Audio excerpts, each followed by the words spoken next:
might. I don't know if it's going to spike. I mean, I've talked to you guys about it yesterday. I kind of gave you the inside deeds. There was one person who actually, there's only one person who knew about this before anybody else, before I told you guys, was Manny. Manny actually contacted me and he said, what do you think about this? I said, man, I'm looking for this book. This is a book I don't think. So shout out to Manny because he was on it too. Ironheart #9. This is the first appearance and the first meeting of Suri and Riri Williams. Riri Williams goes to Wakanda. They meet, they chat, boom, boom, boom. The way things are going in the comic culture and the comic community right now, with meetings, with first fights, with battles and things like that, I think this could be a slept-on book. Not a lot of people are talking about it. You can't really find it a lot, so there's a good chance to pick it up. Who the hell was that guy impersonating me with that hair? That was insane. If you guys remember, we had a lockdown, so like the hair was just flowing in December. It was going off. The camera lighting wasn't even there. My wall wasn't even up because I had just moved to my house. But yes, that video was December 14th. And I'll tell you why I brought that up in a short little while. But happy Sunday. We are here talking New Comic Book Day, comic news. We've got a little bit, I don't want to say, it was kind of confusing on how I was going to word it when I posted it, but me and BC, we actually were working on something that we were kind of looking, and I got to throw in Decor as well. Decor actually helped me out as well. You guys always hear me talking about Manny, Decor, Batcave, all those guys, really good, knowledgeable guys, and they know their shit. So when I ever have a question, I usually go to them, and, they're chill people, they're cool people. So shout outs to Decor. Shout outs to BC. Shout outs to myself. Like Snoop said, I want to thank myself. I want to thank me. And those guys, obviously. But we got a little something that we just want to show you guys, give you guys some information about Namor, a.k.a. Mr. Submariner, a.k.a. the guy in the Speedo. I don't know if that rhymed. I wasn't trying to, but I did watch 8 Mile yesterday, so who knows. So let's bring in my amigos tonight, guys. You guys already know he's been on vacation. He's been all over the place. He's been, man, I don't even know where he's at, but I'm pretty sure Tuesday he might have an explanation on where he's been. But let's bring him out. It is none other than Mr. Hype Combo. What's up? What's up, man? What the hell was that video that you played? Look at the film quality that I was using back then, and look at it now. Yeah, it was. I don't know how. Like, I just screen recorded. That's all I did. So like, I don't know why it looked that bad, but hey. No, mine. I'm talking about my. Oh, yours. Oh, I thought mine looked terrible too. My hair looked terrible. So I don't know. But Blair Witch Project. Yeah. Yeah. Good Sunday for you, sir. Good weekend. Yeah, hit up a flea market for the first time. I didn't even realize I actually had comics in the flea market, so dude, come on. What do I always post? I'm always posting about catching books at the flea market. What are you talking about? Yeah, but if you see in our flea markets, a lot of the time it's mostly antiques and all that. And that's like, I think I hit up 2 flea markets. Only one of them I actually found a vendor that was selling comics, so I got lucky.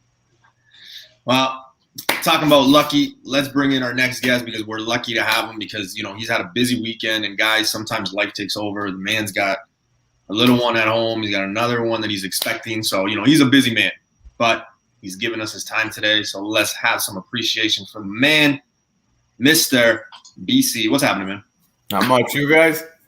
Yo. You playing? Hold up. You guys are talking you're talking about Newbie's hair. You're talking about the quality of the video, but Hyper, sincerely in that video, I think you could win any stare down contest, bro. You're just like fucking. And I'm like, man, he's staring into my soul. Blink. What the hell? I wasn't really going for that. I don't know. I guess maybe I just have a natural mean mug. I don't know. I'm fucking with you. Don't worry about it. But guys, the weekend's been good, man. I know not all of us are wrestling fans, aka just Newbie, but man, 7 years. I waited 7 years. CM Punk's back. I know. We'll talk about this another time. Yeah. We'll talk about the wrestling portion in Newbie's wrestling channel that will never be created. So guys, New Comic Book Day, comic news, and then at the end, technically Newbie spec of the week is not here yet. I've been super busy, and I always told you guys that I was taking a break from it for about a month, just because there is a lot of homework that goes into the spec. And if people tell you it's easy to spec, okay, great. Let them think that. I just don't want to put out a book that's all BS or not true or this or that. I like to open the book. I like to read the book. I like to connect the dots. I like to give you my opinion, and I like to give you a nice PowerPoint. So if I can't do all 5 of those things, I'm not going to put spec out. So I'm kind of happy that I'm able to put this little presentation at the end about Namor that me and BC and Mr. Decor actually were able to collaborate on. So at the end of this, you know, we're not looking for credit. We're not looking for anything. I don't even think it's like huge or anything. I just think that it's something that maybe people should start connecting the dots and looking into certain books. That's pretty much it. You're not going to get like, this is the first appearance of this. Like, it's not really that. It's just kind of more of a conversation. So take it as you will. Hopefully the popcorn is warm. The Coronas are cold. But let's begin the show, because that's what everybody's here for. So, yeah. Oh, shoot. I pressed the wrong button like I usually do. That's not what she said. Oh, jeez. So, yeah. Shut up, hype. That doesn't even make sense. All right, let's begin. Let's begin. First up, we got to talk about Big B Comics. You know, if you guys don't believe me, Mr. Comic Dude, aka Brandon, was in Niagara. I missed it because I was working, but he visited Big B Comics. So if you guys think I'm BSing with how nice they are and all the good stuff they have, ask him. But check out Big B Comics. You know, Instagram, Facebook, eBay, all that stuff. They got the 3 stores. Make sure you check them out if you're ever in the areas. And, of course, we got to talk about Mr. Bleecker Street Comics. Visit bleekerstreetcomics.com. $10 a press, $5 a clean. He does a hell of a job. I'm always impressed with what he does, so make sure you guys go tune in. Check him out. He's got the flea market on Sundays, so Sundays from 9 a.m. till I think it's 4 p.m. with COVID hours, but he's there. Southern Ontario flea market. He's got a lot of goodies. Make sure you guys go check him out. Whew. All right, hype. You are back. So that means it's your turn to do the convo or the chat roll call. Oh, man. Because I'll probably pronounce them right. Bleecker Street Comic, what's up? First place. Just Cruz. I know he's been hanging around Newbie, so sorry about that. Azorus Tiger, what's up, man? He's starting. He Tiger actually Tuesdays. Tiger Tuesdays. I think it's 3 p.m. Tuesdays. 3 p.m. Eastern. Tuesdays. Yeah, Tiger Tuesdays. Yeah, he did a video with the Desired Comics last Tuesday, so definitely check that out. J2 Ramirez of the low grades. You could always catch them Fridays. I believe they're at 10:30, right? Or 11? Yeah. But you don't need a Leather jacket. You can get a Newbie t-shirt instead, bro. You don't want a medal? Have a Newbie t-shirt. Bro, this guy's decked. Look at you. Well, what's up, man? Low grades are in the house. Spine Ticks, another marathon show they did last night. Always a good time at Spine Ticks. Check them out Saturdays at 11 Eastern. Miguel G Comics, what's up, sir? Tim Sinkovitz, another fellow Canadian. I think we're supposed to eventually meet up. Marvel. I am actually meeting Tim this upcoming Sunday. In 6 days, Just Cruz will be there. Myself, Tim. I'm trying to convince Keys to go. I'm not 100% sure if he's coming, but there's going to be a few of us there, so I'm pretty pumped. Marvel, fellow Vulture. Let's see, Empire Comics. Definitely check out his videos. He always puts up some good haul videos on his YouTube channel. Comic Criminal, what is up? Yes, I did. Yeah, and we'll get to that, guys. We're going to get to the Spider-Man trailer. We're not going to leak it. I haven't seen it. Hyper, I don't think has seen it. I haven't seen it yet. The only one that's seen it is BC in our group. But, yeah. So we'll see. Uncanny Swag, Reynolds Comics. He works with Newbie, so again, I'm sorry. Reynolds, let me know if you're going to the Burlington show on Sunday, man. We definitely meet up, or if you even want to carpool, let me know. Definitely would love to have you there, man. I mean, I'm not running it, or I'm not even signing, honor or guest, nothing. I'm going to be hunting, but it'd be kind of cool to have a lot of the guys around this area hit up the spot together. So let me know if you're heading up there. Comic Night, another fellow Comic Canadian. A lot of Night, Canadians in the man. house. Listen, if you guys ever get bored and you guys are like, man, I'm looking for books and I want them really nice condition and I want them at a really good price and I want them from a really nice guy, make sure Tuesdays, 8 p.m. Eastern, you go check it out because he's got a claim sale and he's always posting stuff. He's always selling. Make sure you guys go tune in. He's a really nice guy too. Tell him Newbie sent you. He won't give you anything, but you can tell him I sent you. Dr. Lovebox, what's up, sir? Dan Delatorre, my fellow YouTube roadie. Free Energy, check out his IG page. I think I just added him like last week. So yeah, he added me not too long ago. So yeah. Swaggle House Comics always putting up content on his channel. He's definitely a member you should be checking out. Oh yeah, Swag is family here. I will say this before we move on. With the Free Energy, dude, there's so many and it's nothing against him or anything, but there's so many people talking about these fake accounts and scam accounts and things like that. So when I got the request that the Free Energy added me recently, I was like, wait a minute, I thought I was already like it, and then I kind of had like I added it, but at the same time I was like, wait a minute, this could be one of those scammer because there are a lot of people posting that they're getting scammed, like Reggie Collects, something Wong, something else. There's a few other ones, so just make sure you guys look out. Like if you ever see one of mine, it's a scam unless I put something out saying like, hey guys, I got hacked, this is my new one, but I don't have anything. So listen, it takes me like a bit of energy just to put up an IG post because I got a bit too lazy. So if someone decides to hack my account, please, you're actually doing me a favor. You'll probably be posting up more than I will. So by all means. Pacino Comics, a fellow Montrealer. What's up, sir? RP. I gotta know what RP stands for, but welcome. I couldn't think of anything like right away. I know you're trying to think of something witty. I could tell like the hamster wheels were rolling. FaceTime with a face that only a mother can love, we assume. Oh, geez, yeah. Free Energy is the only one, yeah. So Free Energy, I wasn't just saying like I wasn't saying like to you, but like I just know like a lot of people were saying it. So when like yours came up, I was like, wait, I thought I already like was connected. So yeah, but I did add it. So don't worry, we're following each other on Instagram. But yeah, just make sure you guys look out because there are some people out there that got these like fake accounts going on right now. So you'll see. But yeah, so guys, there is a new name that I just noticed. I haven't seen him before. Michael Baker. I've seen him. Yeah. No, okay. Michael's in the show. Yeah. Okay, it's my first time seeing that name, but yeah, Hyper. It's my first time hearing you do road call, and I think you did a phenomenal job. But shut up. It doesn't feel the same when someone says Miguel. Like the way Newbie says, like, can you just give it one time? Go. Dude, listen, I'm not gonna. When you see those names, that's my name. I'm not gonna insult the whole continent of South America with my pronunciation of Miguel. So I'm just gonna do the I can't even say whitewash. I'm just gonna do like the brownwash version of my way of saying Miguel.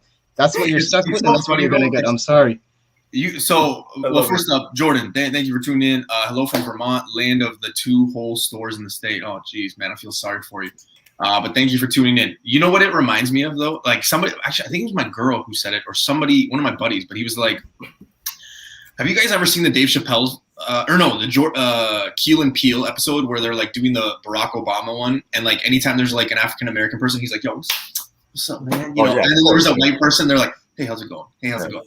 Yo, I feel like it's so funny because like when I'm around like Latin people, like it could be like Jose, Miguel, and like John and Alex, and I'll be like, hey, Alex, what's going on? John, hey, what's going on? And I'll be like, hey, Miguel, loco, and it's just like it is like that. So and like so many people come out there like, dude, why do you only do that with Latin people? I'm like, I don't know. That's just I don't know. Like it just happens. I don't know. Like it's really weird. I don't mean to do it, but like it's just like us Latin people, we always kiss, we always hug, we all do this. So when I do see Latin people or my buddy, it's just always like, oh man, hey, and then the white guy, not the white guys, but like, oh, buddies, I'm like, hey, what's up, man? Hey, just like that.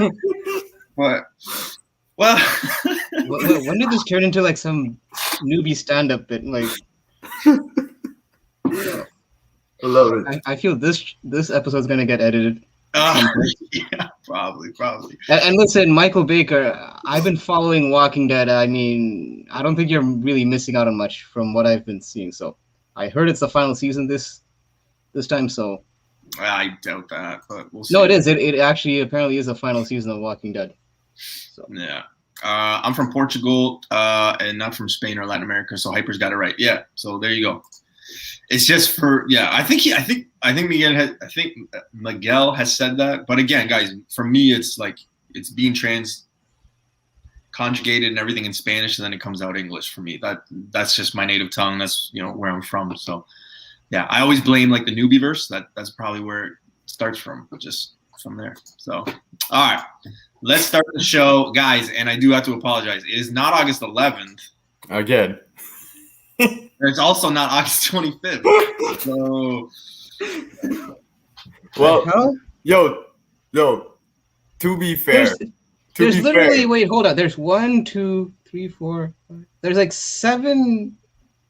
There's like 7 or 8 words, and there wasn't much proofreading involved in the first slide. Nobody used to call me out while you were on vacation, so maybe we could just continue that trend.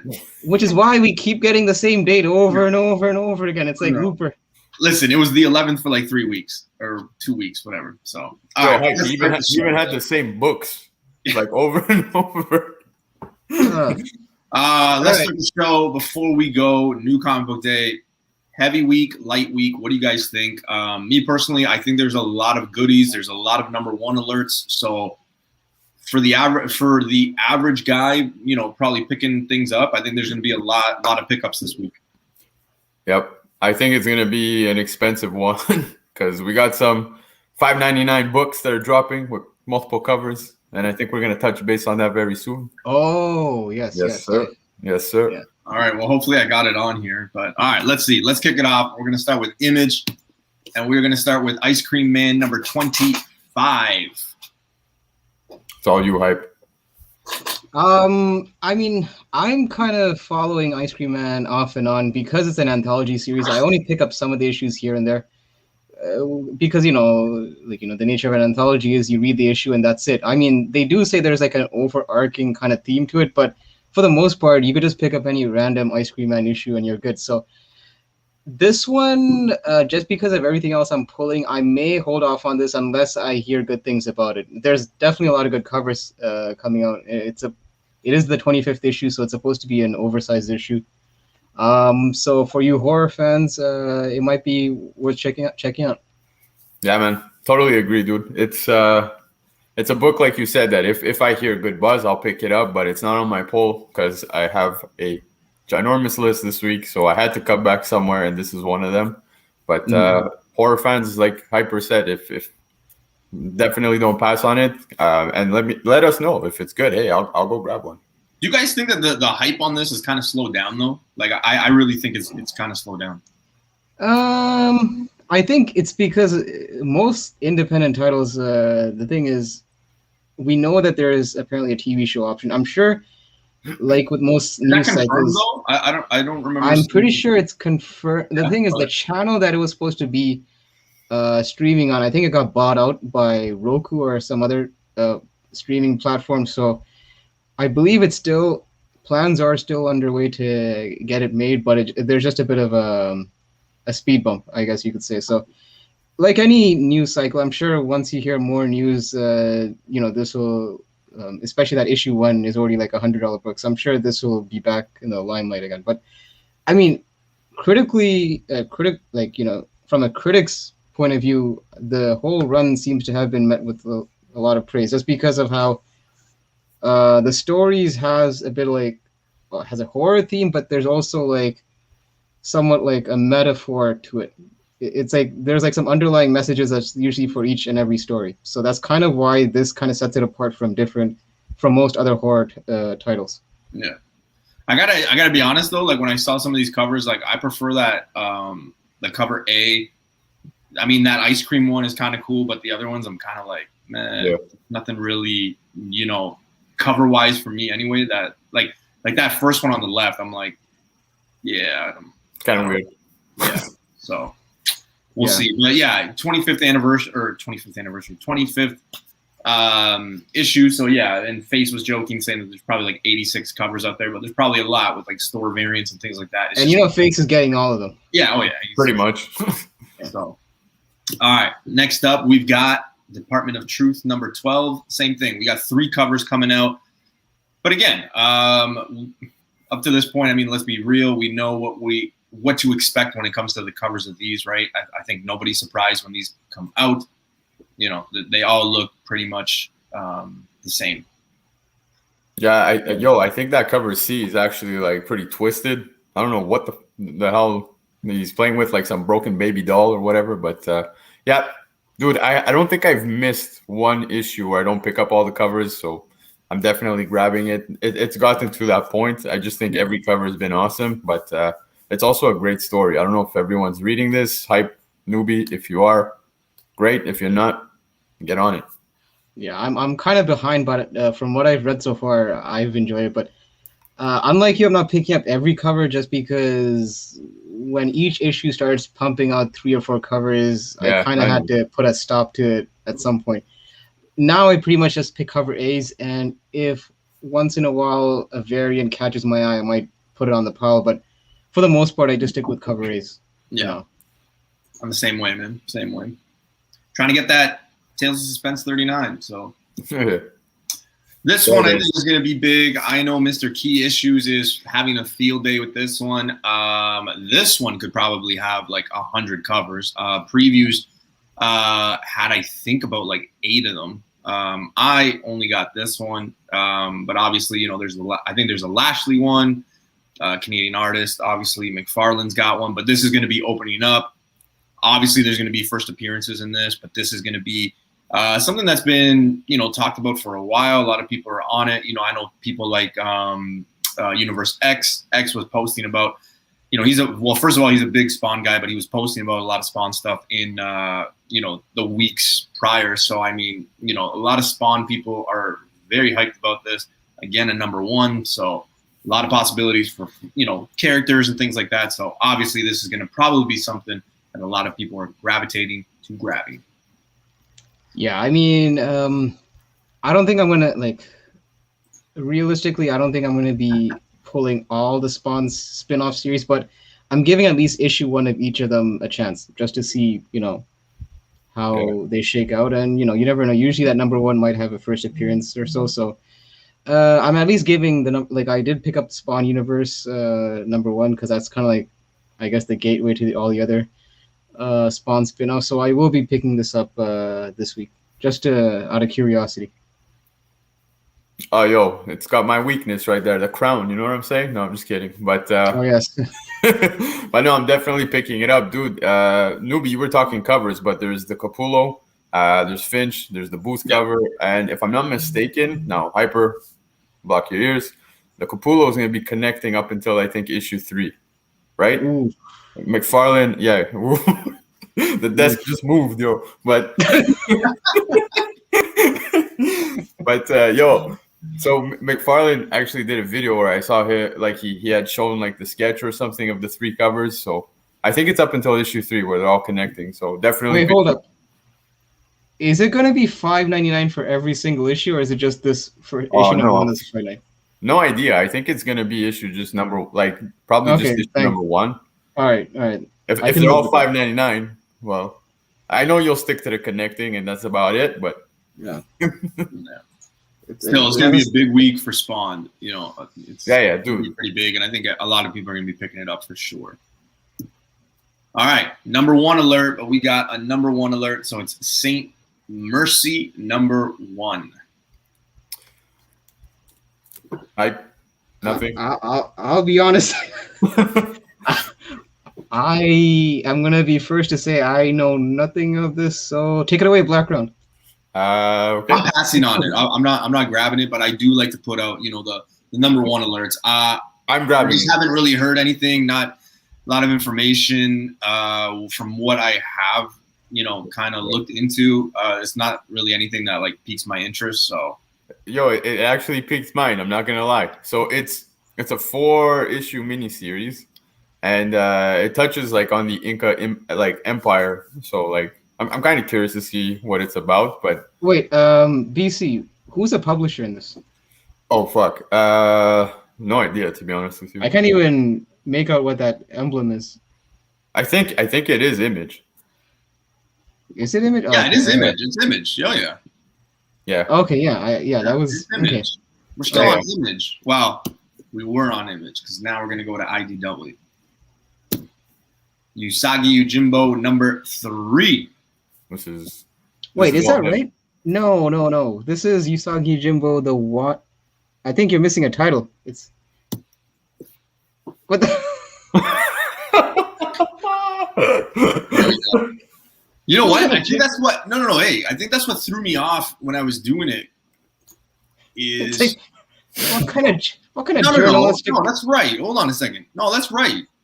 No, read below Yojimbo. There's some writing underneath that. I think that's because that's not Usagi Yojimbo number 3. Because the main story, the main Usagi Yojimbo is already at issue 21. So unless we're in a time machine, this is a different. No, dude, that's honestly what came up today. Okay, that's weird. Yeah. No, I'm pretty sure that's a miniseries because there is another Usagi miniseries that's parallel to the main line. So go back to it. It's Dragon Below Conspiracy, some shit like that. Yeah, that's what it is. Yeah, Dragon Below Conspiracy. Now, I'm not following this series, so that's why I have no idea, sincerely. And this is usually Hyper and Face's time. Like I know Face loves this character. He picks everything up. You were kind of on, what was it, just the 1 in 10 kind of roller coaster, or were you? Yeah, I mean, as BC would point out, I'm basically the guy that basically cock blocks everyone at the comic shop in terms of getting the ratios. But yeah, I do pick up the 1 in 10s of the Usagi mainline because I do like some of their 1 in 10s, and also they're not heavily ordered, so I just pick them up just for the scarcity of it. And what's up, Vancouver Comic Junkie? That's right, Free Energy. We are. Well, there's no surprise for the next book. Hype's probably going to be all over it, but we got Teenage Mutant Ninja Turtles number 120. Yeah, so there's some, I guess, a shakeup that's supposed to be happening in TMNT with the King's Gambit storyline that was happening with the TMNT annual.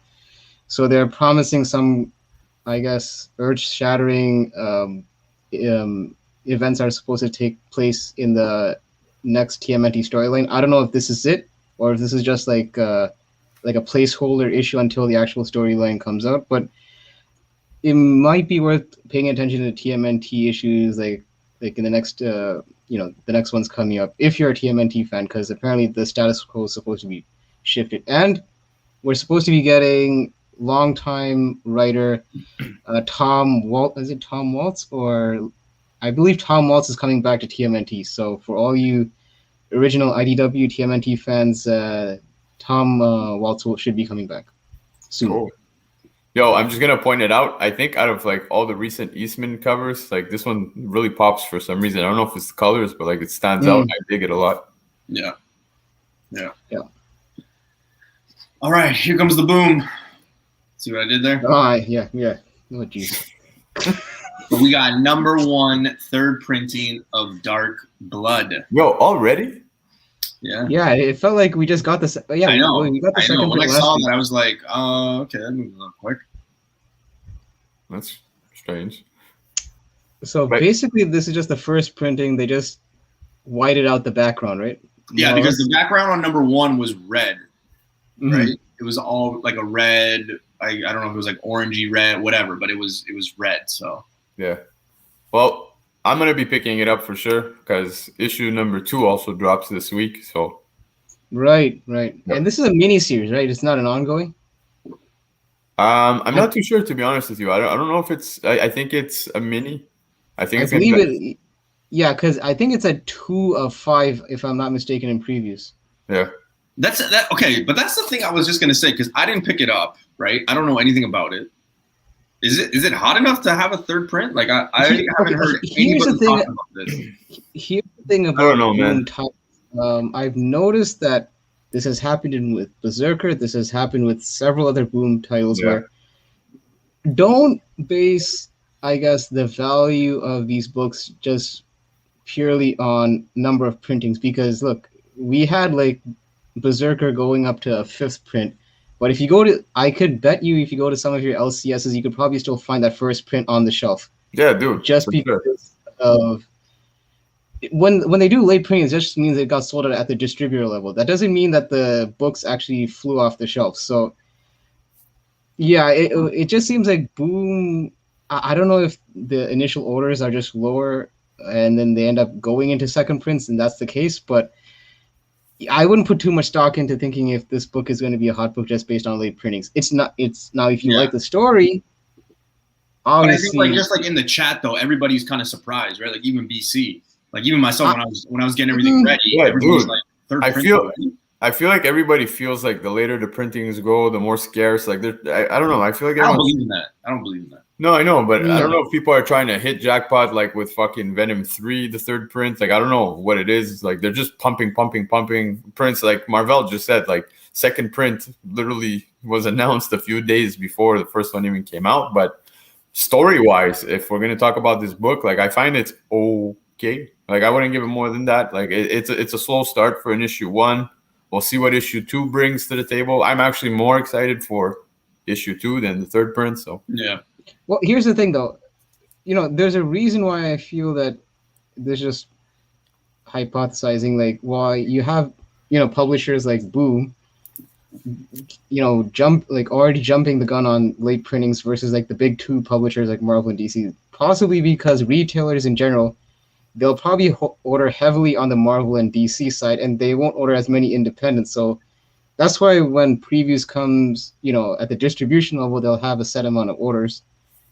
And it's I don't know, just man. that Yo, much I more feel quicker. like everybody's on the indie ride right now, dude. Like fuck. Yeah, you'd be surprised because if you talk to retailers, the actual margins apparently are better with Marvel and DC in terms of like profit, like compared to the actual. Now I know some indies do returnables on their books, but apparently, unless the retailer themselves are aware of the titles, they're very limited in their indie like quantities, so to speak. It's like pretty much you need to have like a retailer who's pretty much hip to what's actually hot in the indie scene. Yeah. And you'll be surprised, not a lot of like at least the retailers that are in my city, you kind of have to educate them sometimes on what's good on the indie train. Around here, I think like in my area anyway, like a lot of people are on indie. Everybody kind of knows what's going on, but I don't know. I'm not a late printing guy. I fell into the trap in January and February, and hype, this, right? When it came to like the Star Wars stuff and things like that, I was getting them all.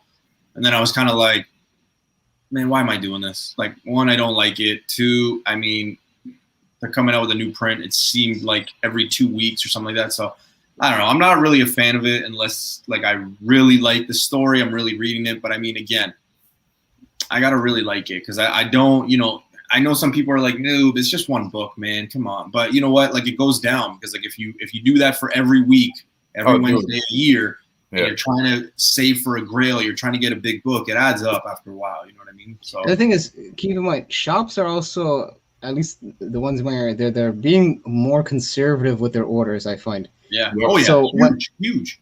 So when they have a title like Moon Knight coming out, everyone knows Moon Knight. So shops know that Moon Knight's going to sell. Now, when a title like Dark Blood comes out at number 1, they don't know how well it's going to do. So they're kind of relying on orders and FOC orders from their customers to gauge, how much they should order. That's why we tell sometimes, like, if you're into an indie title, that's coming out, focus on those issues on your FOC because chances are you might not be able to get them on Wednesday. Yeah, and hype. It's funny because we tend to know a little more about this because you and I shop more or less at the same shops, and we tend to like ask for ratios on indie books, and we get told like, "Hey, we didn't order 10 copies, or we didn't order 25 copies," and we're like, "What? Really?" Yeah. You would think that they would at least hit the 1 in 10, but sometimes they're not even aware there's a 1 in 10 until you tell them. Yeah. So, well, sticking with it. we got Something is Killing the Children, number 19. And again, guys, remember, there is no more ratios or anything like that. It's just the cover A. There's no more exclusives, things like that. So, yeah. I mean, now this is the opposite. Like when we were talking about indies that aren't ordered that much, this is now Yeah. pretty much. This is pretty much now. If not, it's pretty much just as popular as the big two in terms of. That's why those earlier printings of Something is Killing the Children, like the first 10 or 9 issues, they go for, quite a bit more, just because it was flying under the radar for so long. And then after, the people have spoken, now shops are kind of getting on board. That's why, I don't know if you guys remember that issue number 8, that 1 in 25, that was like $1,000 9.8 CGC. Now 1 in 25s aren't that scarce anymore for this series. Yep. Just because this is just a popular series, and rightfully so. If you guys aren't following it, and if you're a horror fan, I definitely would recommend it. Yeah. I know BC's reading it also. Yeah, man. But for issue 19, like, yeah, I'm definitely picking it up. At this point, I feel like everyone's picking it up, but I think the big issue is going to be issue 20. So I'm just putting it out there now, but definitely. Why do you say that? Is there a solicitation for 20?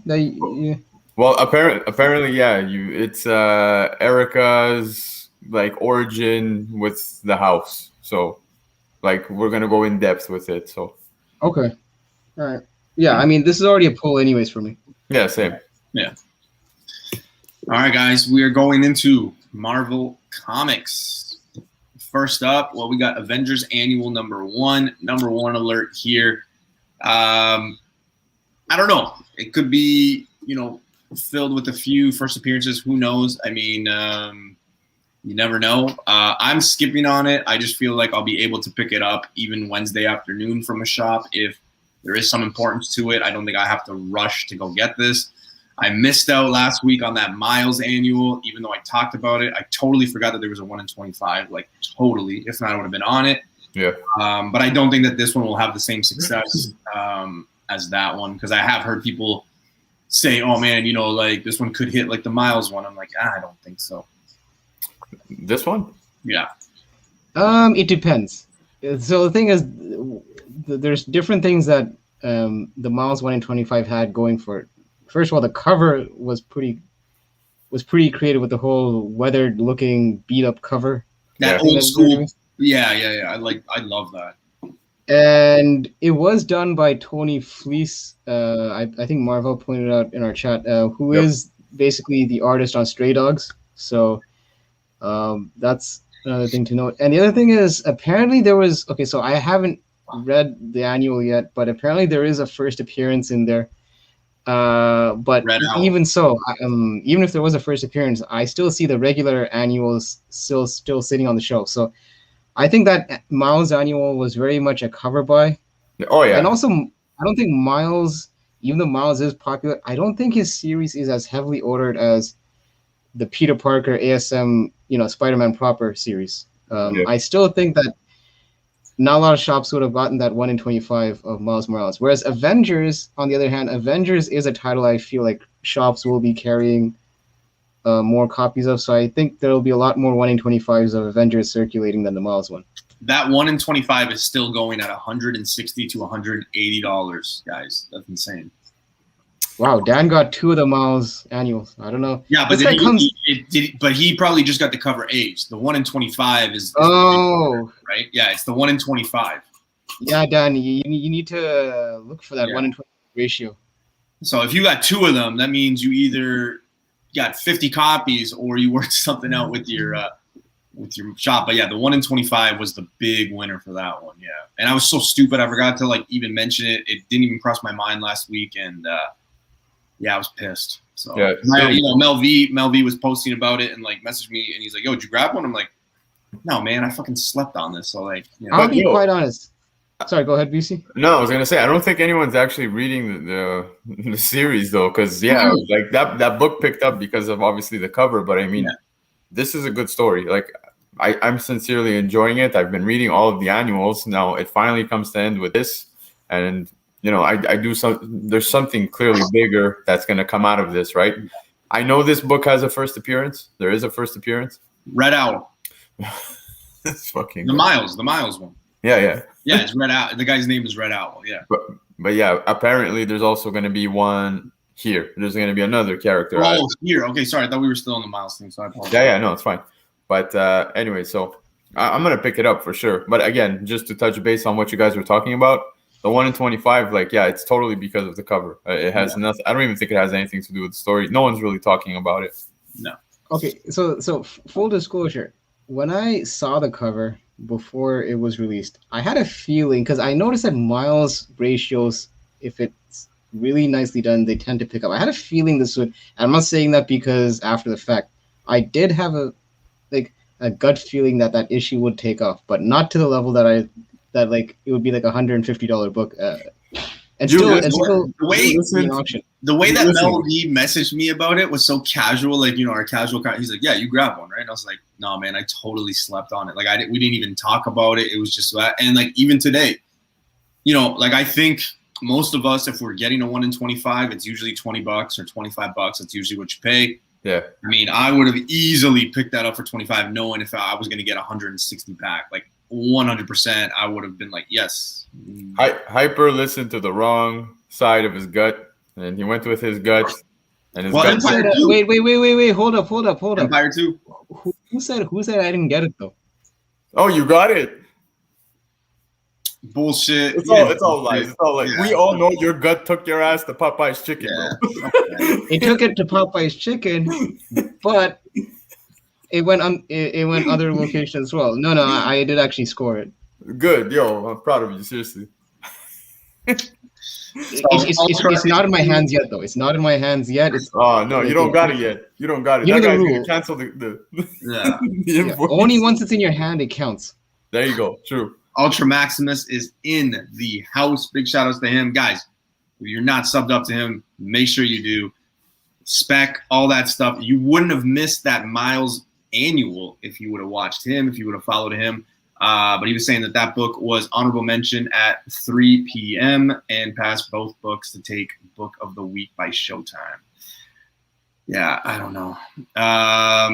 Somebody's saying Red Owl. Why do I sense a Red Owl X coming to the No, nothing like that, man. Nothing like that. But here, we got another number one, and this one's very interesting because it's Dark Hawk, and everybody, this time last year was going crazy for the Dark Hawks, right? Because Marvel trademarked the name and yada, yada, yada. And people were saying, oh, my God, this is going to be, the next Daredevil 25. Guess what? It's not. But Dark Hawk number one has got his number one coming, so I'm fucking hyped. I'm not gonna lie, I'm interested. No, I'm hyped as fuck. Yeah, exactly. Look, the whole chat's going off. Hell yeah, bro. I'm interested, man. Okay, I guess I must be in the minority because I never was into Dark Hawks back when it came out in the 90s. I don't have the Dark Hawk number one. Bro, it's a whole new Dark Hawk. You can start from scratch here. This is your opportunity. Yeah. Do it. I've been starting from scratch with different titles. I don't know if I want to. There's too many scratches I've been starting. I don't know. Look, if the story is critically praised, maybe I might hop on it. But this might be one of those because, look, we all have characters that we don't really care for, and this is one of them. So I'm probably gonna pass on this one. Shame. Like I said, I passed on Nightwing until people told me I should read Nightwing, and here I am pulling Nightwing. So maybe this is going to be another case, but we'll see. Even if it sucks, I'm just going to keep telling you it's amazing. I just want you to pick it up. I can bet that there's probably going to be, first appearance. There is a lot of number ones this week too, which kind of makes me think a few first appearances. So something to be looking himself. Yeah. So. But we'll see. Yeah, I'm picking this one up. I really am. And I don't know. So Just Cruz is talking about another character which I didn't mention, but Dark. I don't know if you want to highlight that. We probably should. Yo, hold up. Marvel brings up a good point. Check the writer, bro. But come on. Hyper, you see who's writing it? You're gonna love it. What are you guys, like the Jehovah's Witness? Like you want me to read this? All right, sticking with the number one train, we got That mission hasn't come out yet, and you guys are already asking me to read it. Jeez. We got Extreme Riot number one, and now this one's got like 4 or 5 covers too. I'm skipping this one. I'm not really a big fan of it, to be honest with you. Well, story-wise, I mean, it's kind of meh. Unfortunately, I'm all in on the connecting covers. Sorry, Hyper. But yeah, so I am picking it up. I'm like I said, the story's okay. For me, it's a total. At this point now, I'm just finishing my cover grabs. But I mean, there were some good ones. Like I enjoyed the Lasher one somewhat. They're okay. They're okay. Nothing out of this world. No, they're And not. yeah. But wait, I think it's filler. how do you find the story so far in general, though? Like it's made. Exactly. See, so the thing is, I'm generally. We'll see. We'll see. So that's the thing. Like, see, I'm generally a symbiote fan, but I'll be honest, I'm getting a bit of symbiote fatigue. Unless it's Venom, or like one of the more mainstream symbiotes. I kind of stayed away from this one, and I just kind of wanted to see how people reacted to it. Stay away from the Scream stuff, so Yeah. I'm definitely gonna stay away from the Riot stuff. It's just, and I'm very fatigued with the symbiote stuff. So, but the thing is, because just like BC's reaction, that's kind of like the reaction I've been hearing from most people that are following it. That it's like meh. Yeah. So this is one of those things that I might read it digitally or something out of curiosity, but yeah, just because, like you said, BC, if I go down the connecting cover, I obviously have to pick them all. So 100%. basically, to kind of not have that issue altogether, I basically picked up nothing. Yeah, but I'll be honest. One like that, man, you're never gonna get it. Yeah, I'll be honest though. After the Extreme Carnage Alpha, like I kind of knew this was gonna be like, whatever. Yeah, because we're all waiting for that reboot for Venom. Essentially, this is more. I feel this is more like a holdover until that series comes. Yeah. Nah. Another number one, but we got Marvel Voices number one. Man. Now this pays tribute. Obviously, you see it right there, but to all the Asian superheroes and the creators. Yeah, and the creators. So you got like a lot of them there. Obviously, I feel like this one's going to be something that a lot of people pick up. I'm not sure if there's any ratio. So like say like a 1 in 10, 1 in 25. I'm assuming there is. I would imagine there is. Yeah, and I feel like those are going to be some of the winners of this one, but not a bad pickup. Not at all. Yeah. Not to sound like a broken record, but like, how many Marvel voices have we got in the last 2 months? Dude, you know what? I was thinking the same thing though. I really was. I was like, how many of these do we have? It's like we got like one for like the Aboriginals, I think, right? And then we got one for Pride. So, listen, I'm all for these anthology series. It's just that they're essentially just short stories. It's in one issue, so it's great for like a quick read and all that. But I'm not picking it up. So. I'm gonna be honest with you. I am gonna grab it. But it's those Hinyuk Lee covers, bro. Jesus, like I'm loving them. Yeah, I don't know if there's one there, maybe, but I'm not rushing to it. Just I don't know. Again, I'm trying to cut down. Yeah. Keeping with the number one train, but we got Spider-Man Life Story Annual number 1. I will say, I really do like this cover. Yeah. Yo. The cover is good. I don't know if you read the Life Story run, but it was pretty good. I sincerely enjoyed it. Better than what we're getting in the real ASM, I can tell you that much. But yeah, no, I'm gonna pick this one up 100%. The cover is beautiful, and look who's there writing it. Yeah. It's side note, just before we continue on this one, Just Cruz is asking the Ahmed variant. Can someone tell me who that character is? Wait, that's Saladin Ahmed made that variant? Or is that some other Ahmed? I don't know. I could look it up while you guys are... Yeah, but I mean... I'm not aware of the book that he's talking about, so I got no answers here. Just to kind of add to this, so from what I understand, I believe this annual it's like an attachment to the Life Story that was like a 5-issue run. Yep. So basically, this just adds to that series. So I don't know if this is worth picking up if you haven't read the other 5 issues. Maybe this is more so for people that have actually Yeah, I mean, if it's for a cover by, it's a great cover. But I think for the context of the story, it might be worth reading the 5 issues before picking up this one. I would think. Hype. This is the one that he's talking about. All right, let me look it up. For voices. For voices. Yeah. But yo, Chip's been killing it on Spider-Man. I don't know if you guys read the symbiote one, the what if. What if? No, I actually missed that one. I was gonna read it when it's collected.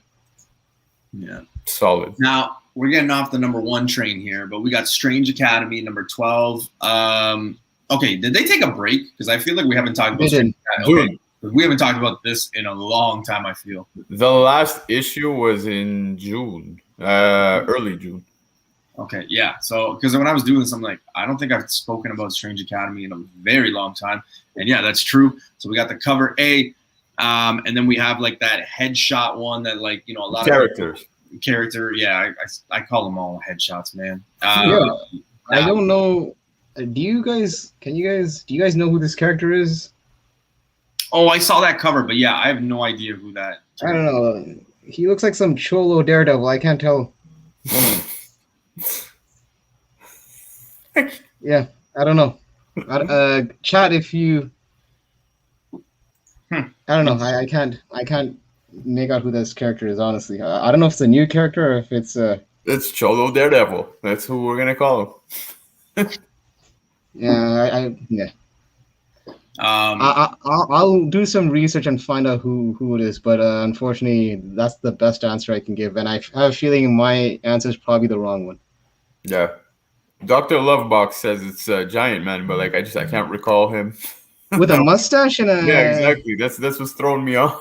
With that rapist mustache and goatee, really? Whoa! All right, let's get back here. The rails are falling down. Strange Academy, pick up or no?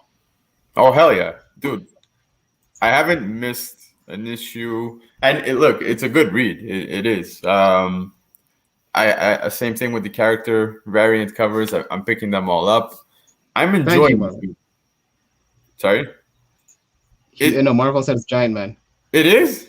Yeah. What he said, There's a new Giant Man. I guess, yeah. It's not fucking Movember yet, but anyways. The Strange Academy, dude. Yeah, no, I'm picking this up. I was enjoying it, man. I'm gonna need a refresher, to be honest with you, because I think a lot of people are. Like, I would reread probably issue 9, 10, 11. But yeah, no, definitely picking it up.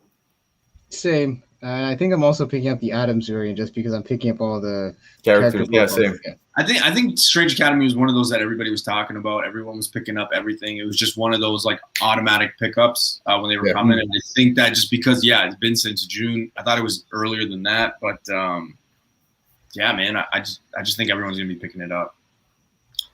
As a conclusion, I'm gonna tell you we don't grow facial hair well. That's as good as it gets.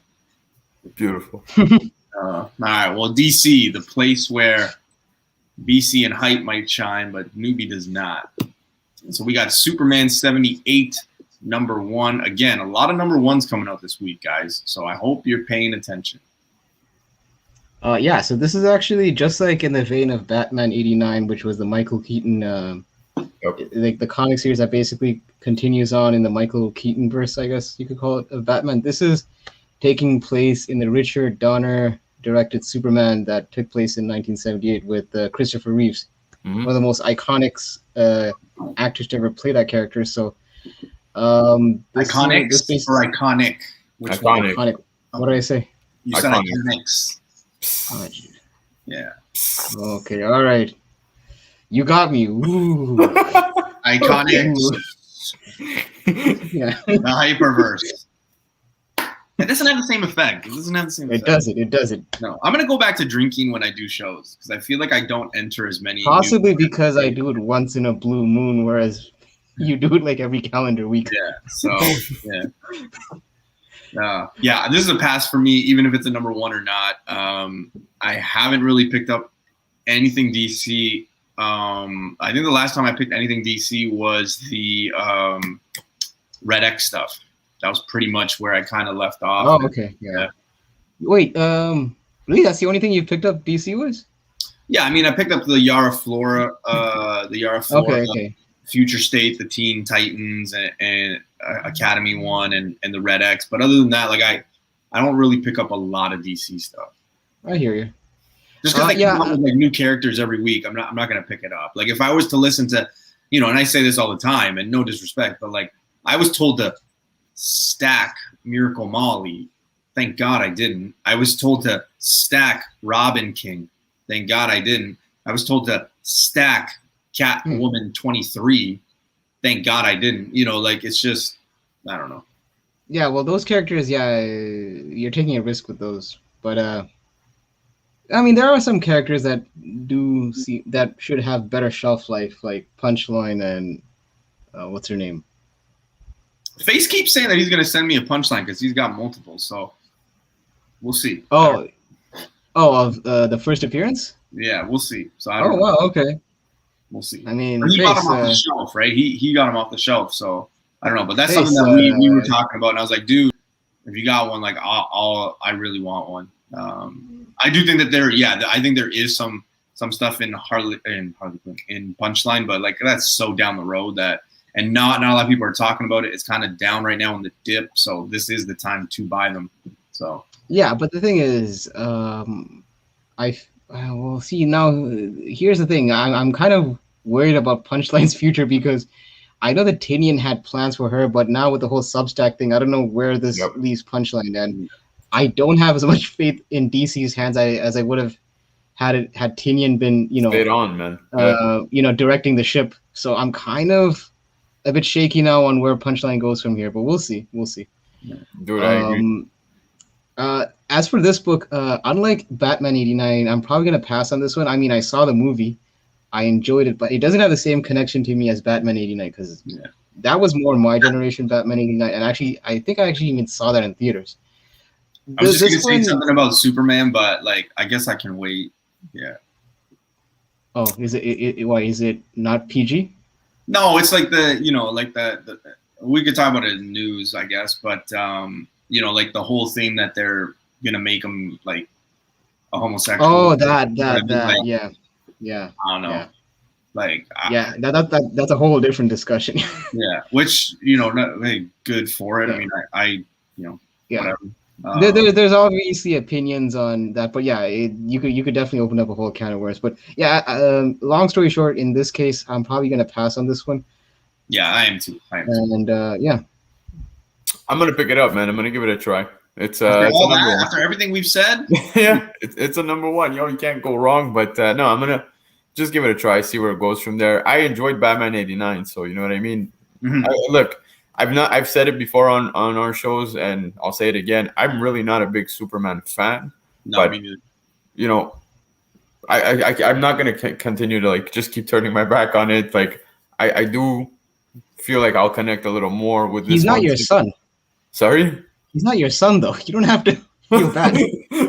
No, I know. But what I'm saying is, like, when it comes to this, like, I can kind of relate to it a little more simply because I do remember watching it when I was a kid. And no, I'm not born in 78, guys. I'm 30 years old. Relax. But I'd be at my grandma's watching this shit, and I used to enjoy it. I loved it. So, yes, I'm picking it up. Well, speaking of Red X and Teen Titans, but we got Teen Titans Academy number 6. This one just seems to be like flying off. I feel like they're already on 6. It just kind of seems kind of crazy. I'm not picking it up, but I do know that a lot of people are on it. I do remember a time where people thought Teen Titans Academy was going to be the equivalent to Strange Academy, price-wise and everything, and it hasn't shaped out that way. Yeah, I kind of fell off this title because, as I suspected, I figured that DC was going to string us along in terms of the reveal of Red X. Yeah. So for now, I'm kind of hitting a pause on this series until I feel like there is a bit more movement going on. Because I don't want to say it's at the same vein as the Nick Spencer Kindred run, because he's leading by 70 issues compared to just 6. So. But I'm probably just waiting this out just to see a bit more traction before I jump off.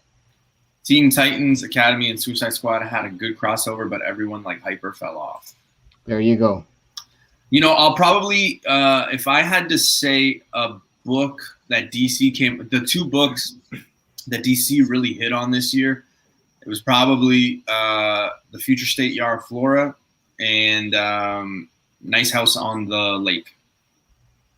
Yeah. Like, those are, you know, you look into it, we're going to be heading into the 9th month of the year, and they've really just kind of had those 2 as like winners. And I'm not trying to, you know, I'm not trying to offend DC. I'm not trying to offend any artists, writers, nothing. It's just when you look at it, compare it to indies, compare it to Marvel, compare it to anything else, you kind of see why sometimes we talk about certain things and we talk about DC a certain way is because of that, right?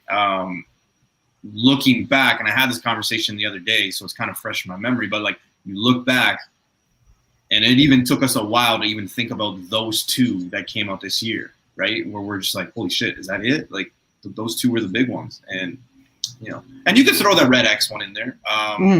Yeah. To make it 3, but yeah, it's, you know, it's been a slow year, but. Oh, you. How you gonna show no love to the dog in Nightwing? What the fuck? No, we laugh, but you know what? I wouldn't be surprised if that does catch on in popularity, because we have seen how pets of superheroes does kind of, if they gain, what was it, like Jeff the land shark for Gwenpool? That kind of caught a bit of popularity, so I wouldn't be surprised if what's his name, Batwing, Batmite, what is it? I totally forgot the name. That's something that. Hold on, I'm having a brain fart, but I'm gonna get it. Hold up. No, don't wait on me. Like, you can continue. Okay. All right, we're gonna move on to a book that BC was actually talking about the issue #1 in his honorable mentions. He really talked about it. A lot of people like the cover. I like the cover. I didn't get it. Not a big Superman fan, of course, but we got issue 2 now. I think it's a dope cover. I really do, but I'm biased. It looks like he's flying over like a tower of nachos. Fuck. Bitewing, there it is. Yes, fuck. It was like right there. Okay, cool. I'm skipping this one because I skipped #1, so it just makes sense for me to skip #2. That's just my logic. Yo, #1 was great, and I told you guys I'm not a big Superman fan, but this is Tom Taylor. Yeah, dude. You know what? I agree with you 100%. That is the reason. Yeah, Tom Taylor. And that's the only reason why I picked up #1, because Tom Taylor, it seems like whatever property he touches, he's like one of the few writers that I kind of hold in regard in terms of when they write something, I pay attention. Like him, Tinian, Zdarsky. Yep. I take notice. So 100%. Just like you, I'm not a big Superman fan, but because he was writing, and I think DC also kind of figured, I'm sure they must have realized that he has some cachet into his name. Yeah. So, because let's be honest, Bendis kind of, ever since Bendis came to DC, it hasn't been as fruitful, I guess, as a lot of people were hoping. Fruitful is the word you want to go with. With everything that's going on with Superman this week, you want to go with fruitful. All right. You know, fruitful could mean other things except the connotation that you're thinking of. You gotta broaden the mind a bit. Yeah. I don't know, man. I'm just not, I'm like BC. I've never been a big Superman fan. I recommend it though. Yeah, I think I've gone on record as saying I've never had a Wonder Woman, because I don't count that Future State one as a Wonder Woman. Like, I count it as like a Future State. So Wonder Woman, Superman, or Flash. I've never owned any issue of those runs. Like, never has any of those characters been in my PC. So, but what about Yara? Yeah, I got that one, but like, that's a Future State title. That's not a Wonder Woman title, right? So, sure. Yeah. All right, Tim, I know you're here, so we're gonna get down to it. And guys, there's a few new people that have coming in. So we have comic news coming up, and then we've got some information on Submariner, aka Namor, or Namor, aka Submariner, whichever way you want to call him. But we got some news on that, so stay tuned. Hopefully you got more popcorn and more Coronas on you. All right, so Newbie's Dynamite pick of the week. Oh, and Magic Lasso, I did see that cover for Wonder Girl. I did too. Yeah, I did too. Yeah. And I will not argue with you that that is a pretty dope cover. Sorry, Lasso. I apologize. I apologize. So, all right, Newbie's dynamite pick of the week. I have one. Oh. The hell? No. That was just my pick. Hey, No. that's just my pick, man. It is what it is. Will I pay $50 for this? Absolutely not. Boo Absolutely. to animal cruelty. No, I'm just kidding. Yeah. PETA. Watch it. I don't think it's going to be one of Tim's favorites. But yeah, no, it's just a straight cover buy. It was just a way to show some love to Clearly, right? Newbie was rooting for the house owner in Stray Dogs. Yeah. I'll be honest. Newbie was... Hold up. I saw on previews that this week with Dynamite there's the John Boy cover that I brought up last time. I think it was for Red Sonja, the black, white, red or some shit like that. Yes, I remember. That I would spend $50 on just because it's a beautiful cover. Yeah, I guess. Well, I'm sorry to disappoint, guys. It's okay. I'm sorry. We still love you. All right. Wow, dude, that's moving. Wow, what is going on with the internet on Southern Ontario? Jeez. Okay. What the hell just happened? That was like our little video when we get to the news. The news. Shit. Man, This was the kind of internet I was using when it was in a free CD. Fuck. Jeez. I don't have my anchor cards or paper or anything. Let's get into the news. There is a ton of good stuff. I will say automatically right now. No, do we want to talk about like the opening video, like why I posted that at the beginning of news or at the end? But I'm still blown away by what we just saw. So you can do as you please. And then we can get to it. All right, let's talk about the news. So first up, well, yeah, this I think is obviously we're going to talk about Riri, but we'll talk about it at the end. All right. So Josh Brolin is unclear on the Deadpool return, but he's fine with that. He's okay with that. He's still under contract, but who knows? Like this could just be all BS or publicity stunt. Because let's be real, right? Like they're never going to just be like, oh yeah, I'm in it or I'm not in it, or things like that. So I don't believe this for a second. I just think that he's just kind of doing trolling. It. Yeah, he's just trolling. He's obviously there. Cable, he is signed to be that that character. So I really don't know. The only thing I'm interested in is if we get some sort of multiverse where like it goes cosmic and Thanos, or it's it's reference to Thanos, and he's playing Cable or vice versa, like how that's going to play about. It's just going to be very interesting. So we'll see. But yeah, I don't believe this for a second. I think he knows his shit. He signed on. So yeah, I think this is nothing to be worried about. I had somebody message me like, oh my God, like what are they doing? I'm like, just relax. Like I'm pretty sure he's going to be in it. I mean, wait, hold on. The character might be in it, but are we certain that it's going to be Brolin that's going to be playing Cable though? Yeah. I don't see them not why wouldn't you bring him back?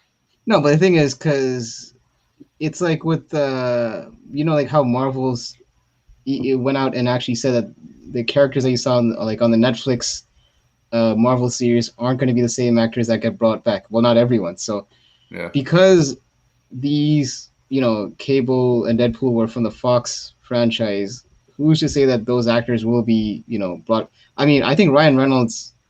I think that would be foolish not to bring him back, but I don't know. Yeah. Oh no, he's going 100%. Yeah, but Josh Brolin, I don't know. Like, look, I love Josh Brolin as an actor, but I mean, he's not as bulletproof as Ryan Reynolds. I feel in terms of casting, exactly. Because also keep in mind, in the MCU, he was Thanos. Yeah. Oh, is that him? Oh, really? Yeah. Mm-hmm. Crazy, man. Yeah. Man, shit. Hey, listen. Technically, Thanos is dead, so he got reincarnated as I just think that Sun. people shouldn't be, people read a headline like this and they just like automatically start spinning. Like I had one of my buddies who, on the dip last year in October, November, picked up 2 copies of New Mutants 87. And I love it. And I'm stupid because I should have picked it up too, but I was one of those guys that was like, man, Cable, fuck that, da da da da da. He picked 2 9/8s up for like I think $200. I mean, And January, February, March, I think up to April, they were still selling for like 800 to 900. So I mean, it was a quick and nice investment. I don't know where the book is now because I don't own it. It's not something that I chase. But I know that he was just thinking like, oh my God, man, I got to sell him. Like if he's not going to be, I'm like, just relax. Like just wait. Like why would you jump to that conclusion? Yeah. So if we're going to talk about people being brought into the MCU as, double characters, we better get Chris Evans as Johnny Storm. I'm going to be pissed. I don't know. That's flame on, bro. Flame on. Now Marvel's just being cute if they start doing that. No kidding. I'm just kidding, guys. All right, next piece of information or news, but Marvel head Kevin Feige obviously responds to Secret Wars movie rumor. Again, something that we've talked about on this channel many times, theories, spec, everything like that. I think I've had a conversation about Secret Wars with many people in the chat, many people who follow me on Instagram. Do I believe it's going to happen? Absolutely. But like I just said, in time, people, remember phase 1. I feel like everybody's just, they're going to drop all the Fantastic Four, then all X-Men, and then and they're expecting like 3 movies in to just have this huge event. No, it's going to be slowed down. Everybody you talk to thinks the same way. I hope they do it that way with X-Men. I mean, Fantastic Four, you can't really bring one character in at a time, obviously. Yeah, X-Men you can, but like just with everything and certain characters that kind of go into the Secret War, let's slow down, right? I think with Infinity Wars that they missed out on getting Adam Warlock. I obviously think that they had a reasoning for that, but if they don't have Adam Warlock, say in Secret Wars or something like that, I think it would be a bust in the sense of like being able to bring certain characters, especially for the next phases. So I don't know, but I think that this one, again, we've talked about it many times. Just pump the brakes. This one's going to take a while, right? Like we still haven't even got X-Men. We still don't even, have the things, and people keep forgetting. Before COVID, we were used to 2 to 3 movies a year. They were months apart, but then you wouldn't get the sequel for another 18 months, sometimes 24 months. So like the sequels to certain movies were like 2 years, a year and a half, 2 years, and people forget that, right? So like there's going to be a lot of tie-ins now, especially with the multiverse. I think people just need to pump the brakes. Yeah, I mean, Secret Wars is considered like, in terms of crossovers, as one of the upper echelon Marvel crossovers ever done. That's why, like you said, it's going to be one of those things it's going to need to be built to the event. Just like, what the hell was it?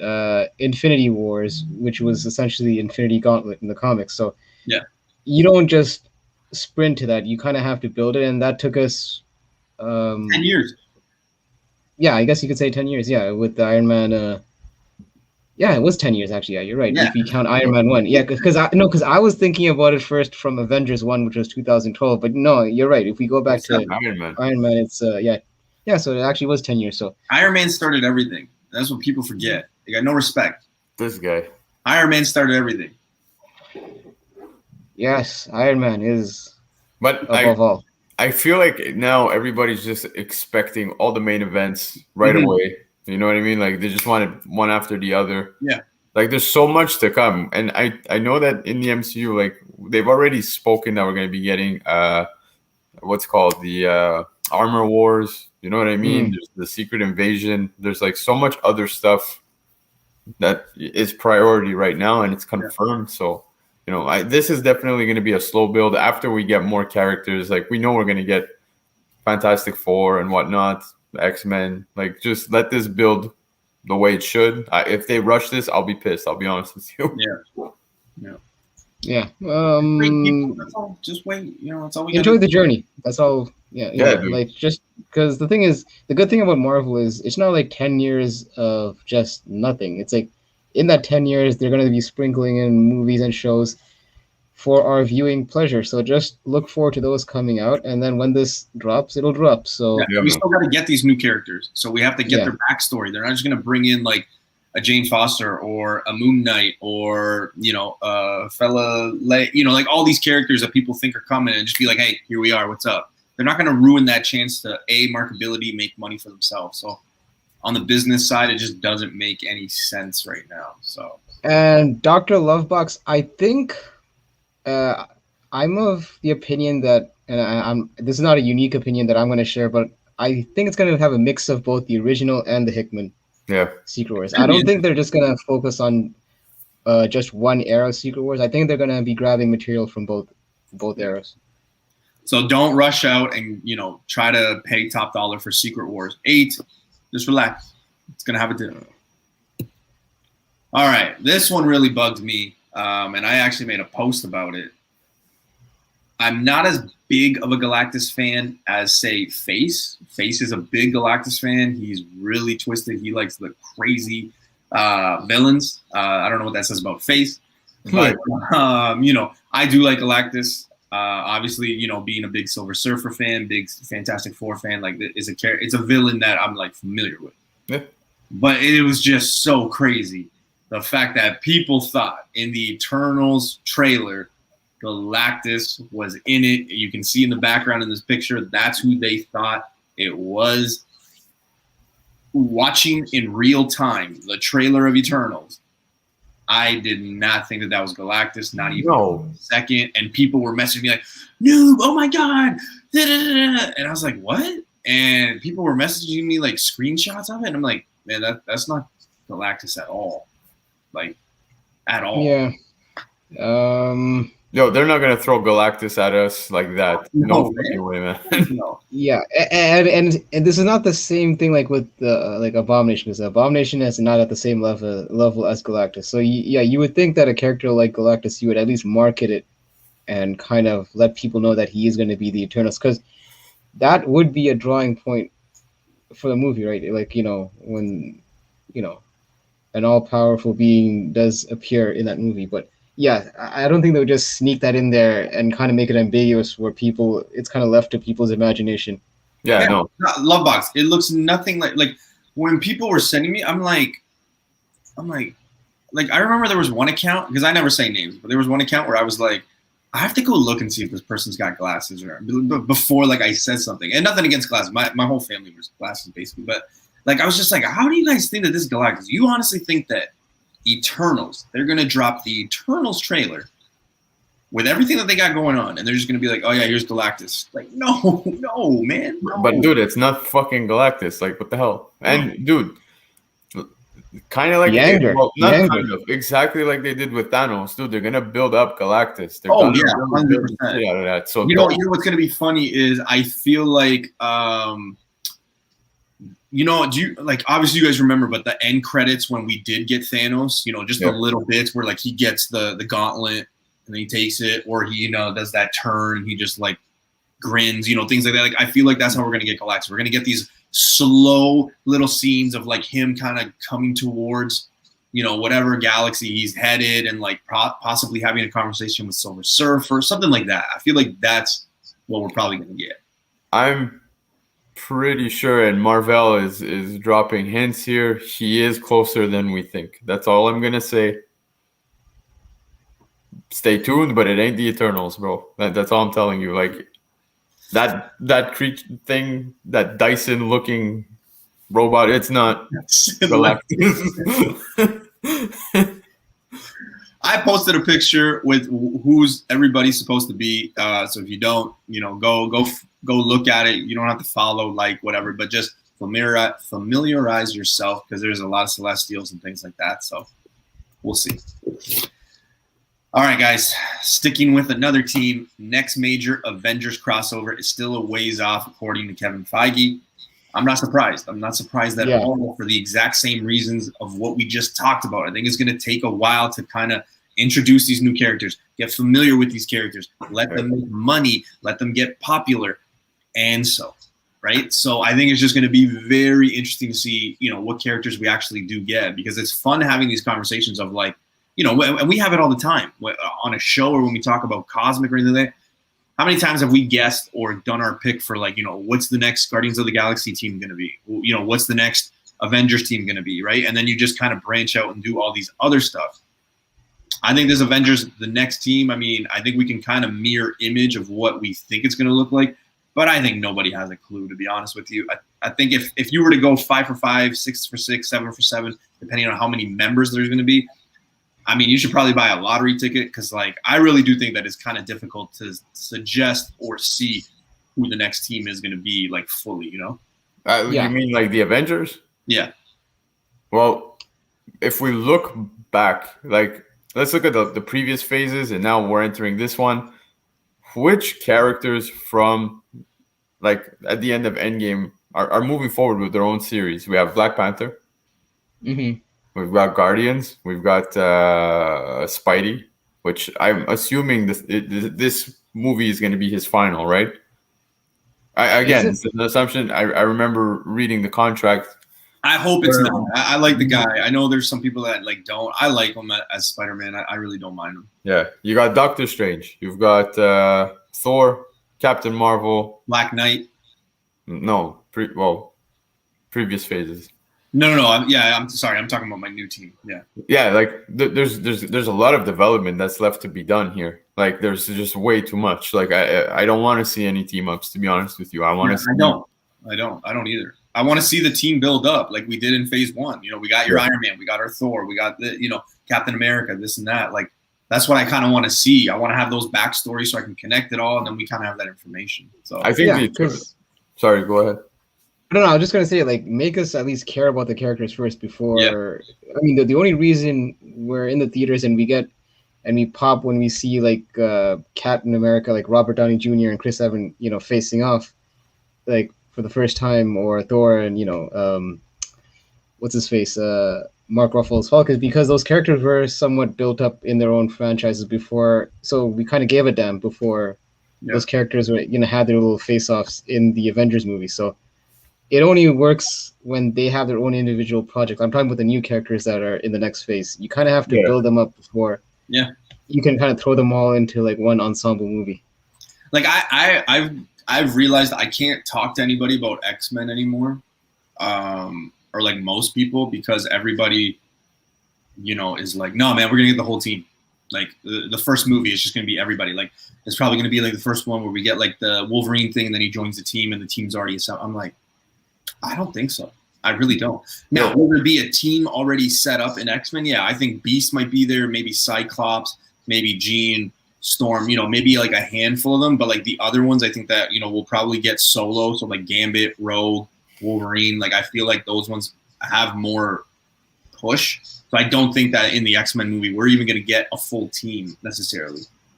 Yeah, and actually, you just mentioned X-Men, and Bleeker was asking about House of M. I think House of M is a ways off, just because, first of all, there's hints of mutants here and there, but we actually haven't had like full-fledged mutants kind of roaming around the MCU yet. So we kind of have to say that again. What? We don't even have the X-Men. Like we need... Yeah, exactly. So the thing is, you first need to kind of have the mutants introduced into the MCU before we could even get to that whole House of M storyline. So I think that's further down the line. Speaking of mutants, I think this is a segue. I'm just putting it out there. What's next? Well, before we get into the breaking, so at the beginning of the show, if you guys missed it, I posted something about me talking about Ironheart 9. And I posted that because I want to give light to somebody in the community, which is Manny the Collector. Manny the Collector has been, following me, talking to me since I started on Instagram, since I started on YouTube. Really good guy, really good. I consider him a friend. So if he doesn't consider me a friend, well, too bad. I consider you a friend. We talk occasionally here and there, all the time. We're always, giving information back and forth. But Manny and I were the only ones talking about that Ironheart number 9. And it might be bitter on my part, and I apologize to anybody. But I just want to give this, it kind of pays, like it costs you nothing to get information from people, especially when you have people like Pressable Defects, Thorough, Ultra, myself, we do research. And I know me, that's why I haven't done the Newbie Spec of the Week in 3-4 weeks is because I just told you I've been working crazy. I can't give you those, those 5 things, right? So when I have time where I can open the book, read the book, do my proper research, give you the presentation, things like that, it makes sense. I just don't want to throw some BS spec and throw it out there. With that said, though, that Ironheart 9, I mean, me and Manny were the only people talking about it, and it just kind of bothers me that some people have been saying, "Oh, well, I talked about it 2 months ago," and they're trying to take praise for anybody. I don't care about the praise, but just remember where you get the information. And again, it pays nothing, because if you would have just listened to Manny or myself talk about this book, and many other people, you would be so ahead. The book was literally $1, a dollar book, and now you look at it and it's like an $80 book. And if you would have just listened back in December, November, man, I remember I came across maybe 8 copies of that, and the guy I think wanted them gone, and I think he offered them to me for $5 with everything else I picked up, right? So sometimes even at $80, I'm still surprised that okay, I get it. Yeah. It's a first team up meeting. I'm surprised that a book like that would shoot that high, to be honest. But the thing is too, I don't think that book at the end of the day, and I said it too when I spec'd on it. I even said, I'm I don't know where this book is gonna go, because it's just the meeting. That's it. It's their first meeting. The first meeting of a lot of characters don't necessarily resonate to anything, right? But that seems to be a trend lately. You're noticing that meetups seem to be the next best thing after appearance and origins. It seems like we're seeing that. I'm just kind of surprised, a modern book that literally the series came out in 2018 or 19. Yeah, not even 2-3. I think it was 18 or 19. I think it's 19. Okay, yeah, so even better. So we're talking about a series that's not even 2 years old, and well, dude, Hype, we were talking about, remember we went diving, a little while back, and we were talking about the whole Marvel team up with Miss Marvel, Captain Marvel. Mm-hmm. That's another one. I think that one too. It's already starting, if I'm not mistaken. Or I just kind of got a little upset with certain people being like, "Oh yeah, I told I've been talking about this book 3 months ago." It's man, come on, things are stamped. You know what I mean? Things are posted on certain dates. It is what it is. I might be bitter about it. It is what it is. But when I get told, hey, so and so, I just gotta kind of set the record straight and say, go back to November and December. I posted it. So hence we saw that very low budget quality camera work with my hair Bob. But yeah, let's get back on track here. So I just wanted to address that, because I know some people are like, oh shit, what's it, but yeah. So BC, myself, and Decor. I don't think Decor is in here, but I told him that I was gonna mention him and talk to him, because he really helped me. But we got some. Well, BC, I don't know. You introduce it, brother. Oh shit. Well, breaking. I wouldn't say it's breaking, man. We got the trailer for Eternals, trailer 2. Now, we were all talking. It got me hooked. I'll say that right now. It got me so so hyped, so hooked. Yeah, no, dude, for sure. We already established that in the first time around, they weren't gonna give us too much info. I kind of feel like they did in the second one. There's a lot of information in there. There's a lot happening very quickly. But the Vulture group, where Hyper and myself are in, and a couple of the guys that are in the chat, we were talking, and there was just one scene that really did, I was like, "Fuck, who the hell is this kid?" type thing, and then there you go. So this is something we believe could be true. I wouldn't be surprised if this is where we're going to get the introduction of BK Productions. This is terrible. That's the thing. I hope that stands for Burger King. That's the thing. No, I was trying to be funny with it, but I do want to say that book has nothing to do with the character. Don't go looking on eBay right now for this book and think it's the first appearance of whoever we think. Yeah. It's just nothing. We just wanted to use it for the necklace sake, and there's a few other things to follow.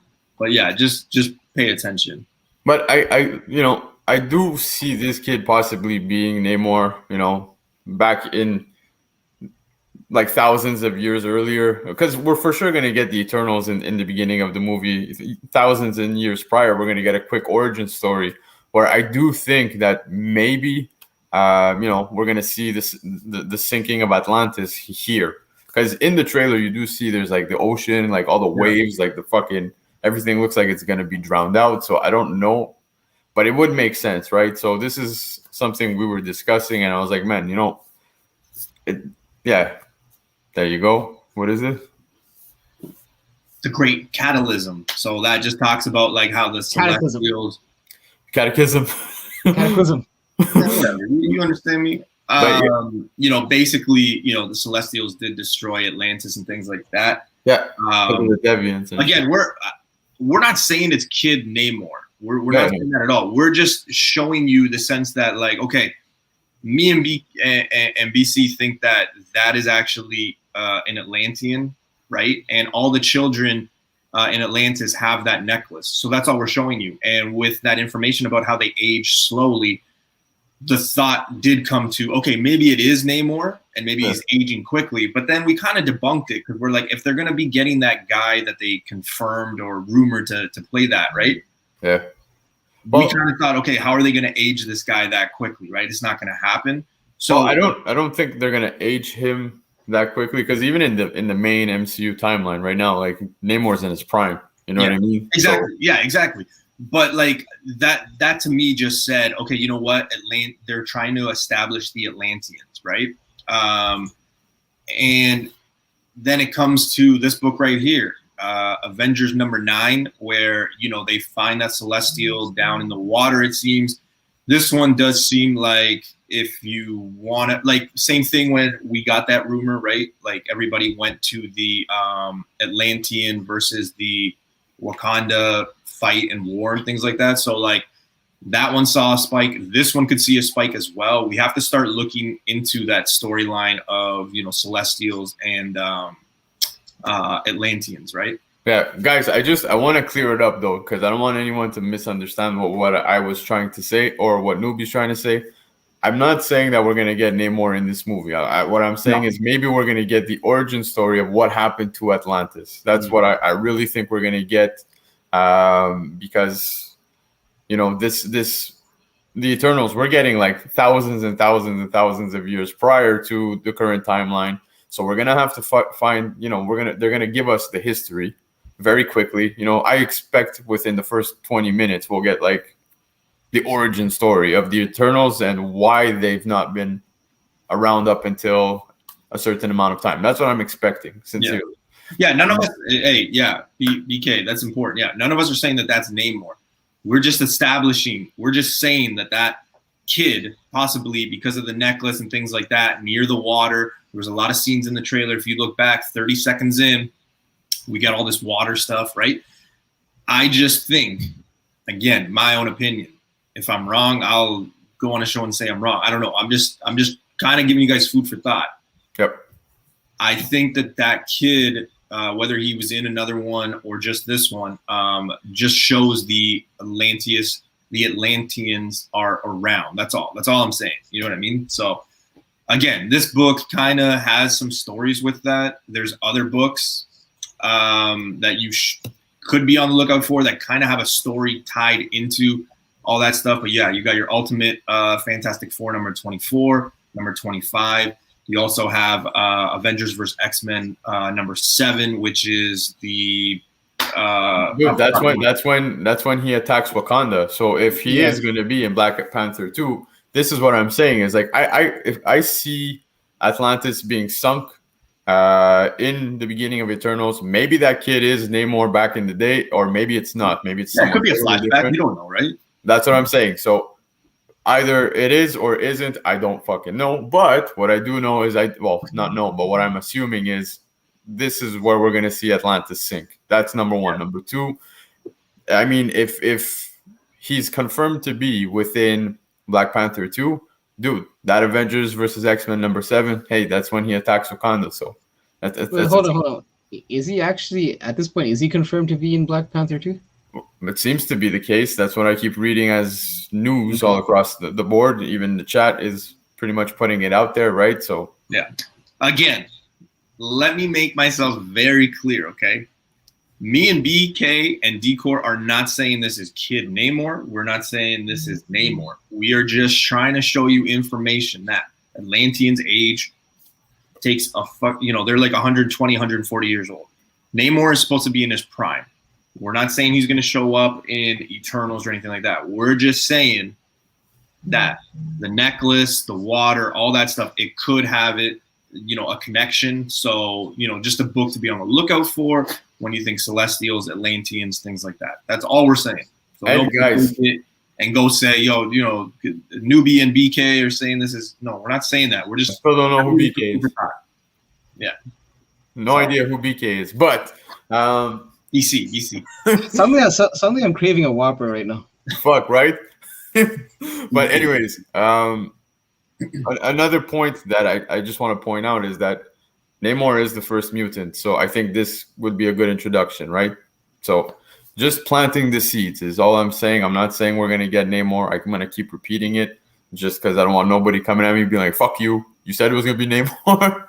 But there's a lot, but if you think about it, there's a lot of characters that are going to be supposedly rumored in this, right? Like we're supposed to get Namor. Now there's, the confirmation that we get Riri Williams. Like how many more characters, the villain?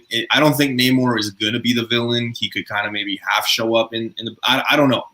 I'll be honest with you. If you're talking Black Panther, I do see him coming in kind of as the villain, attacking Wakanda. I do think there's going to be some kind of a war where it's going to end with them siding together type thing. Like that's the way I would see it going down if I had to assume. But late night comics night makes sense. Lines up with the first mutant. Yeah. Kamikaze. I have a feeling you will be replaying this video in a year. That could be cool. At least it's better video quality this time. So yeah, hopefully.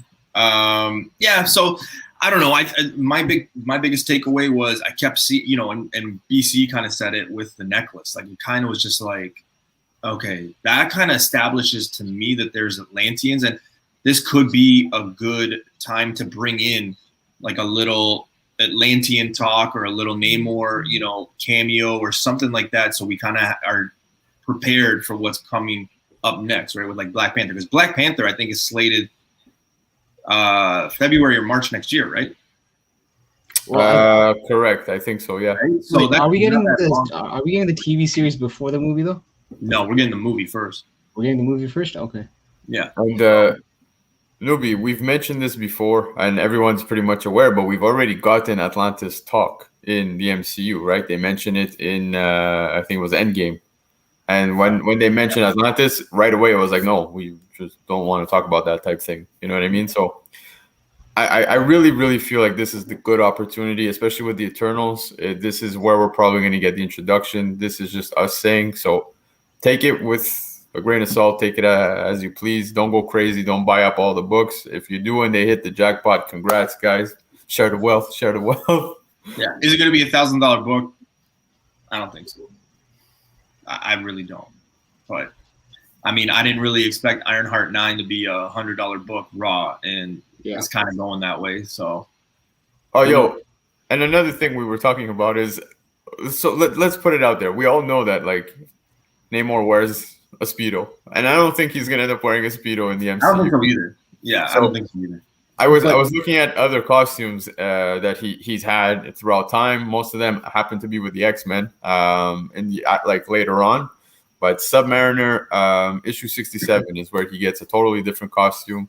I think the MCU would probably go along those lines. So if you guys, I don't think they're gonna have some dude just in a Speedo. Like I just even look at the Avengers. The panels that you guys just showed from the current Avengers run. He looks a lot more modest in that attire than the Silver Age of apparel. So. Yeah, but dude, MCU has a habit of doing that. Like, look at Thor. Thor, I think it was in Thor, Age of Ultron. Like, he kind of looked like the ultimate Thor. You know what I mean? Like the costume he had.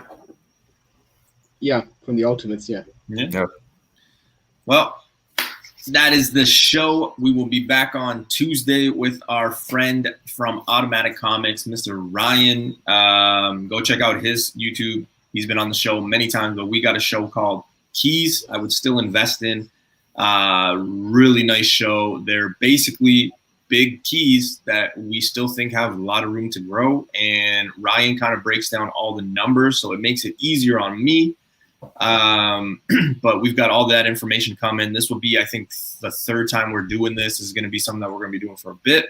It helps out. So if you're coming thinking newbie, do you have like a $5-10 book maybe to give me, you know, some advice on? No, this book is, you know, that show is for like some of the bigger end books. So, you know, just be careful. But hey, it doesn't hurt to have that information, right? So again, we'll be back on Tuesday.